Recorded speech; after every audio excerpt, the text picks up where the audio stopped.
வணக்கம். ஒரு தினத்திற்கு முன்பு ஒரு வீடியோ இந்தியா முழுவதும் வைரலாகி கொண்டிருந்தது. ஏன் உலகம் முழுவதும் வைரலாகி கொண்டிருந்தது. அது என்ன அப்படின்னா, மத்தியில் பாஜகவினுடைய அமைச்சராக இருக்கக்கூடிய எல் முருகன் அவர்கள், அவர் என்ன பண்ணுறார் அப்படின்னா, காஞ்சி சங்கராச்சாரியாரை பார்க்க போகிறார். அங்கே இந்த காஞ்சி சங்கராச்சாரியார் வந்து என்னென்னா கிரிக்கெட் விளையாடுறான். எப்படி முருகன் அவர்களுக்கு அவன் வந்து இப்படி தூக்கி போடுறான். அதாவது பிரசாதம் கொடுக்குறானா, அவர் கொடுக்குற பொருளை அப்படி தொடாமல் வாங்கிக்கிறானா, இவர் கொடுக்குறாரு பால் தூக்கி போடுற மாதிரி கிரிக்கெட் விளையாட்டு நடந்த மாதிரி இருந்தது. நான் என்ன கேட்கிறேன் அப்படின்னா, இன்றைக்கு 21ஆம் நூற்றாண்டில் நம்ம இருக்கிறோம். இந்த நேரத்தில் சக மனிதனை தொடுவதற்கு கூட யோசிக்கக்கூடிய அந்த ஒரு சிந்தனை இன்னமும் வேரூன்றி இருக்கிறது என்றால் அதனுடைய பெயர்தான் சனாதனம். அதாவது ஒரு மத்தியில் அமைச்சர் பொறுப்பில் இருக்கக்கூடிய பாஜகவினுடைய ஆர்எஸ்எஸ் சாகாக்கள் இருந்து வந்த எல் முருகன் சங்கராச்சாரியாரை பார்க்க போகிறாரு. சங்கராச்சாரியார் என்ன பண்ணுறான் அப்படின்னா, தூக்கி வீசுகிறான். உன்னை தொட்டு நான் கொடுக்க முடியாது, நீ பிடிச்சிக்க வேணும்னா அப்படிங்கிற மாதிரி இருக்குது. இதனுடைய பெயர் தான், மீண்டும் சொல்கிறேன், சனாதனம். எதற்காக நாம் இந்த இடத்துல அதை பதிவு பண்ண வேண்டியது இருக்குது? நமக்கெல்லாம் நல்லா ஞாபகம் இருக்குது. இந்த சங்கராச்சாரியாரில் ஒருத்தன் கொலைக்கேஸில் உள்ளே போனான். உள்ளே போகும்போது அவனுக்கு மலம் கழிக்கிறதுக்கு சிறையில் வந்து இலையை வைத்து கொடுத்தார்களாம். இலையில் தான் அவர் மலம் கழிப்பாராம். நம்ம நிறைய பேச வேண்டாம். நான் எதுக்காக சொல்கிறேன்னா, சனாதனம் என்று சொல்லக்கூடியது வேறறுக்கப்பட வேண்டும். அதை தமிழ்நாடு என்றைக்கும் அதன் முன்னணியில் இருக்கும். அதில் எந்த விதமான சந்தேகமும் இல்லை. சரி, இப்போ ஏன் சனாதனத்தை பற்றி மீண்டும் தமிழ்நாட்டு மக்கள் அதை பற்றி பேசும்போது கொந்தளிக்கிறாங்க? ஒன்றும் இல்லைங்க. ஒரு தினத்திற்கு முன்பு அர்ஜுன் தன்னுடைய பிளாஸ்ட் என்று சொல்லக்கூடிய ஒரு திரைப்படத்தினுடைய ப்ரமோஷனில் சனாதனத்தை பற்றி அவர் பேசுகிறார். பேசாமல் தானே இருக்கணும், பேசுகிறார். என்ன பேசுகிறாரு? சனாதனம் என்பது மதம் அல்ல, அது ஒரு வாழ்க்கை முறை இப்படின்னு சொல்லிட்டு பெற்றோர்களை பாதுகாத்துக்கிறது, பெற்றோர்களை கடவுளை மாதிரி பார்த்துக்கிறது, இதுதான் சனாதனம் சொல்லுதுன்னு சொல்லிட்டு, சனாதனம் இருக்கக்கூடாது என்றால் உங்களின் பெற்றோரை வெளியே விரட்டுங்கள் அப்படின்னு கோபாவேசமாக பேசுகிறார். நான் என்ன கேட்கிறேன், சனாதனத்தை நம்பக்கூடிய அல்ல சனாதனத்தினுடைய வழியில் வந்தவர்கள் அல்ல சனாதனத்தினுடைய முக்கியமான ஆட்கள் என்று சொல்லக்கூடிய நபர்களுடைய, குறிப்பாக நான் என்ன சொன்னால் பரசுராம் என்று சொல்லக்கூடிய ஒரு மகாவிஷ்ணுனுடைய அவதாரங்களில் ஒன்று, அவருடைய வாழ்க்கையில் நடந்த ஒரு சம்பவம். அதற்கு அர்ஜுன் தெரிஞ்சிருக்குமா தெரிஞ்சிருக்காதுன்னு தெரியல. சொந்த தாயை என்ன செய்தார் அப்படிங்கிறது நமக்கு எல்லாருக்குமே நல்லா தெரியும். ஆனால் சனாதனத்தை வேறறுக்க வேண்டும் என்று சொல்லக்கூடிய பெரியாரிஸ்டுகளோ, மார்க்சிஸ்டுகளோ, அம்பேத்கரிஸ்டுகளோ, புத்த மதத்தை பின்பற்றக்கூடியவர்களோ, வள்ளலார் வழி உள்ளவர்களோ, வைகுண்டசாமியினோ, நாராயணகுரு, சாகு மகராஜ், ஜோதிரா பூலே, இந்த மாதிரி இவர்கள் வழி வந்தவர்கள் யாராவது அப்படி நடந்திருக்கிறார்களா? அல்லது அவர்கள் அப்படி சொல்லியிருக்கிறார்களா? இல்லை. இப்போ நம்ம அடுத்த விஷயத்துக்கு வருவோம்.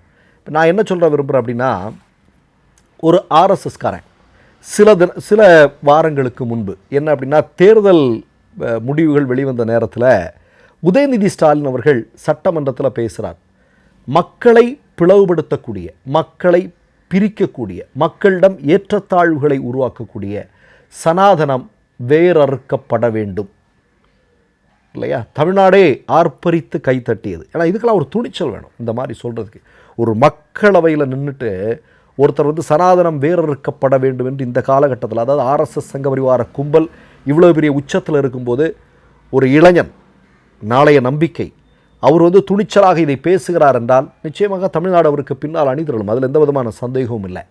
இப்போ நம்ம என்ன கேட்குறோன்னா, உதயநிதி ஸ்டாலின் இப்படி பேசுனதுமே ஒரு ஆர்எஸ்எஸ்காரன் வந்து பேட்டி கொடுக்குறான். என்ன பேட்டி கொடுக்குறான் அப்படின்னா, சனாதனத்தை பற்றி பேசியதால் தான் திராவிட முன்னேற்ற கழகம் தமிழ்நாட்டில் தோத்துருச்சான். இன்னொன்று, அந்த ஒரு நடிகை இருக்காங்க, அவங்க பேரெலாம் நமக்கு தெரியல, அவங்களுடைய புருஷன் வந்து ஒரு பாடகர், அவன் பேர் எனக்கு தெரியல. அவன் சொல்கிறான், சனாதனத்தை எதிர்த்தீங்க இல்லையடா, அதனால தான் தோத்தோம் அப்படின்னு. அப்போ தமிழ்நாட்டு மக்கள் இந்த குரூப்புக்கிட்ட ஒரு கேள்வியை கேட்குறாங்க. என்ன கேட்குறாங்க அப்படின்னா, நீ இங்கே 33 இடங்களில் போட்டியிட்ட, பாஜக அதிமுக கூட்டணியில் 33 இடங்களில் தமிழ்நாட்டில் போட்டியிட்டாங்க, ஒரு இடத்துல தான் வின் பண்ணியிருக்கிறாங்கன்னு நினைக்கிறேன். 32 இடங்களில் தோற்றுருக்கிறான். இன்னும் இந்தியாவில் கணக்கெடுக்கலாம். இவிஎம்மும் தேர்தல் ஆணையமும் இல்லைன்னா சனாதனத்தை எப்படியாவது உயிர்ப்பிக்க வேண்டும் என்று நினைத்து கொண்டிருக்கக்கூடிய ஆர்எஸ்எஸ்காரர்களை யாராவது ஒருத்தர் வின் பண்ண முடியுமா? நம்ம கேட்குறோம். அப்போது இவிஎம்மும் தேர்தல் ஆணையம் தான், சனாதனம் அல்ல. இப்போ அடுத்ததாக ஒரு மிக முக்கியமான விஷயம் பேசணும். நம்ம என்ன அப்படின்னா, இன்றைக்கி நம்ம சனாதனத்தை பற்றி பேசும்போது சனாதனத்தில் என்ன சொல்லியிருக்கு அப்படிங்கிறதெல்லாம் நமக்கு தெரியும் இல்லையா? பாப்பான் ஒரு தப்பு செஞ்சால் அவனுக்கு அவன்கிட்ட இருந்து ஒரு நஷ்ட ஈடு வாங்கிட்டு அவனை மன்னிச்சு விட்டுறலாம். ஆனால் ஒரு சூத்திரன் தவறு செய்தால் அவனுடைய நாக்கு அறுக்கப்பட வேண்டும் இல்லையா? இதானே சனாதனம் இதை சொல்லுதா இல்லையா? சரி, கூடுதலாக நம்ம ஒரு செய்தியை சொல்கிறோம். இப்போ சம்புகனுடைய தலை எதற்காக அறுக்கப்பட்டது? நந்தன் மிகப்பெரிய சிவபக்தன், ஏன் அவருடைய வழிபாட்டு உரிமை அவருக்கு மறுக்கப்பட்டது? இல்லை, இதெல்லாம் நம்ம கேட்கணும் இல்லையா? இதெல்லாம் நம்ம பேசணும் இல்லையா? புத்தரும் அந்த புத்தருடைய நெறிகளும் இந்தியாவிலிருந்து இல்லாமல் ஆக்குவதற்கான திட்டத்தை பார்ப்பனியம் ஏன் தீட்டியது? ஏன் அவர்களெல்லாம் சனாதனத்தை அவர்கள் கடைசி வரையிலும் எதிர்த்தவர்கள், சமத்துவத்திற்காக குரல் கொடுத்தவர்கள்? ஒன்றுமில்லைங்க, நம்ம தமிழ்நாடு கேரளா பார்டர் அன்றைய காலகட்டத்தில் குறிப்பிட்ட சமூகத்தை சார்ந்த பெண்களுக்கு இடுப்புக்கு மேலே ட்ரெஸ் போட முடியுமா? யார் அதை தடுத்தார்கள்? கல்வி கற்க முடியுமா எல்லாராலையும்? ஒரே தெருவில் எல்லாராலையும் நடந்து போக முடியுமா? எல்லாம் எதை செய்தது? பிறப்பினுடைய அடிப்படையில். பிறக்கும் போதே, வேறு உலகத்தில் எந்த நாட்டிலையுமே அப்படி இல்லை, பிறக்கும் போதே மிகப்பெரிய ஏற்றத்தாழ்வுகளோடு பிறக்க வேண்டிய ஒரு சூழல் இந்தியாவில் இருக்கிறது என்றால் அதற்கு காரணம் என்ன? சனாதனம் தானே. சனாதனம் இல்லாமல் வேறு என்ன காரணம் இருக்க முடியும் இல்லையா? அப்போது தமிழ்நாடு அந்த சனாதனத்தை வேறறுக்கும், சனாதனத்தை இல்லாமலாக்கும், சனாதனத்திற்கு எதிராக போராடும். ஆனால் ஆர்எஸ்எஸ் ஏன் இவ்வளவு பயப்படுகிறது? இல்லது ஆர்எஸ்எஸ்னுடைய ஆதரவாளர்களாக இருக்கக்கூடிய இந்த குரூப் எல்லாம் ஏன் அலறுறாங்க அப்படின்னா அதற்கு காரணம் இருக்குது. என்ன அப்படின்னா, சமத்துவம் வந்துடக்கூடாது. சனாதனம் இருக்கிற வரைக்கும் தான் ஆர்எஸ்எஸ்க்கு ஆயுள் இல்லையா? ஆர்எஸ்எஸ்னுடைய தலைமை பொறுப்பிற்கு ஒரு பெண் வர முடியுமா? ஆர்எஸ்எஸ்னுடைய தலைமை பொறுப்பிற்கு ஒரு தலித் வர முடியுமா? நம்ம கேட்குறோம், எது தடுக்குது? ஏன் தடுக்குது இல்லையா? இப்போ இதெல்லாம் கேள்விகளாக இருக்குது. அப்போ சனாதனம் என்பது மக்களை பிரிக்கக்கூடியது, மக்களிடம் வேறுபாட்டை உருவாக்கக்கூடியது.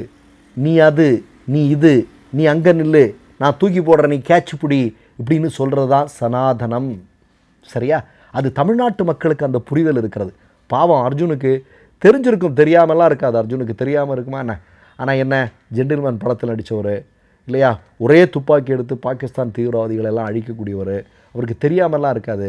சரி, போகிற போக்கில் ஏதோ டக்குன்னு வந்துருச்சு, அவர் ஆர்எஸ்எஸ் அனுதாபிங்கிறது வெளியே வந்துருச்சு. அது இன்றைக்கி தமிழ்நாட்டு மக்கள் மத்தியில் ஒரு மிகப்பெரிய கொந்தளிப்பை உருவாக்கி இருக்கிறது. தமிழ்நாடு என்பது பிறப்புக்கும் எல்லா உயிர்க்கும் என்று சொல்லுகிற மாநிலம், அப்படி முன்னோர்களால் பயிற்றுவிக்கப்பட்ட மாநிலம்.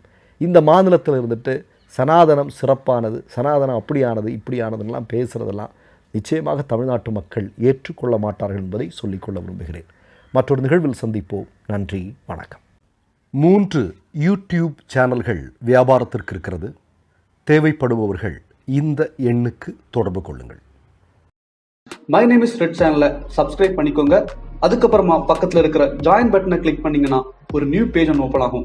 அதுலேயும் ஜாயின் பட்டனே கிளிக் பண்ணிக்கோங்க. அதில் பார்த்தீங்கன்னா credit R debit card options இருக்குது. இதில் உங்களுக்கு விசா, மாஸ்டர் கார்டு, ரிப்பே அப்படின்னு 3 ஆப்ஷன்ஸ் கொடுத்துருக்காங்க. அதில் நீங்கள் எந்த கார்டு சூஸ் பண்ணுறீங்களோ அந்த கார்டோட நம்பர் என்டர் பண்ணிக்கோங்க. அப்புறமா கார்டோட வேலிடிட்டி மந்த் அண்ட் இயரை டைப் பண்ணிக்கோங்க. அடுத்தபடியாக உங்கள் கார்டோட பின்னால் சிவிசி கோடுன்னு சொல்லிட்டு 3 நம்பர்ஸ் கொடுத்துருப்பாங்க. அந்த நம்பரை இதில் என்டர் பண்ணிக்கோங்க. அப்புறமா அட்ரஸ் அண்ட் இன்ஃபர்மேஷன் என்டர் பண்ணிட்டு பைங்கிற பட்டனை கிளிக் பண்ணிக்கோங்க. ஒருவேளை உங்க கார்டு நம்பர் இன்வாலிட்னு காமிச்சிச்சுன்னா உங்க கார்டுல இன்டர்நேஷனல் யூசேஜை எனேபிள் பண்ணுங்க.